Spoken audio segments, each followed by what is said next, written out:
Vous avez entendu parler du surhomme. Vous pensez savoir ce que c'est. Vous avez tort. Et Nietzsche vous le dirait lui-même. Le surhomme de Nietzsche, dans l'imaginaire collectif, c'est l'homme fort, le dominant, celui qui écrase les autres pour s'élever. Hitler l'a récupéré. Les nazis l'ont déformé. Et depuis, le mot fait peur. C'est le plus grand contresens de l'histoire de la philosophie. Nietzsche n'a jamais prôné la domination. Il n'a jamais parlé de race. Il n'a jamais dit que certains hommes valaient moins que d'autres. Sa propre sœur a falsifié ses textes après sa mort pour les vendre aux nazis. Nietzsche lui-même les haïssait de son vivant. Il a dit: «Je veux des successeurs, pas des disciples, que chacun se crée lui-même». Vous entendez? Des successeurs, pas des suiveurs. Le surhomme n'est pas celui qui domine les autres, c'est celui qui se dépasse lui-même, qui se crée lui-même, qui se forge lui-même, quelqu'un d'authentique. Nietzsche part d'un constat simple: la plupart des hommes vivent selon les valeurs des autres. Les valeurs de leur famille, de leur religion, de leur culture, ou même de leur époque. Ils n'ont jamais choisi ces valeurs. Ils en ont hérité. Et ils les suivent sans jamais se demander pourquoi. Nietzsche, dans Ainsi parlait Zarathustra, dit: deviens ce que tu es.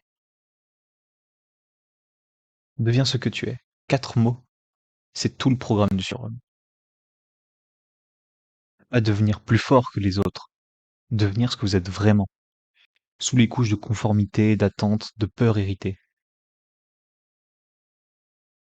Nietzsche appelle ça la transvaluation des valeurs. Détruire ce qu'on vous a donné pour construire ce que vous avez choisi. Pas pour nihilisme, pas pour ne rien croire, mais pour croire quelque chose qui vient de vous et qui soit vraiment à vous. À partir de ce constat, on peut dire que le surhomme, pour lui, n'est pas un être supérieur, c'est un être authentique.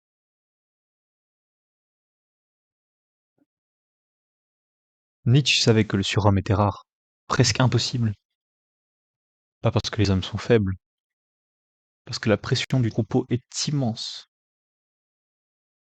Chaque fois que vous voulez faire quelque chose de différent, une carrière conventionnelle, une vie qui ne ressemble pas au modèle standard, une opinion qui va à contre-courant, vous sentez que cette pression arrive, le regard des autres, le silence désapprobateur, la question sous-entendue: «Mais pourquoi je ne fais pas comme tout le monde?»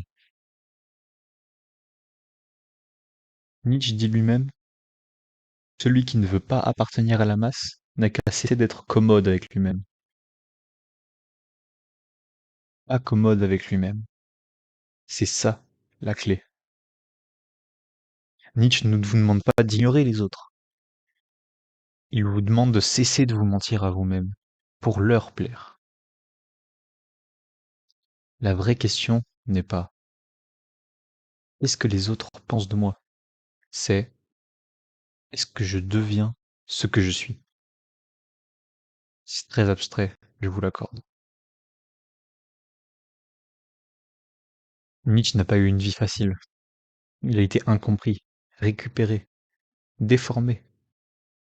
Il est mort fou, seul, après 10 ans d'effondrement mental. Mais il a écrit quelque chose qui résiste à tout ça. La célèbre phrase: «Ce qui ne me tue pas me rend plus fort».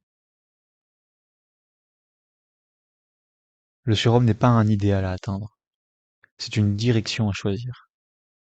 Chaque jour, contre la pression du troupeau, contre vos propres habitudes héritées et non voulues.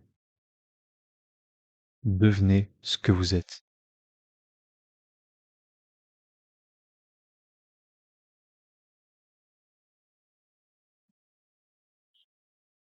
Si cette vidéo vous a donné envie de vous poser une vraie question, partagez-la en commentaire.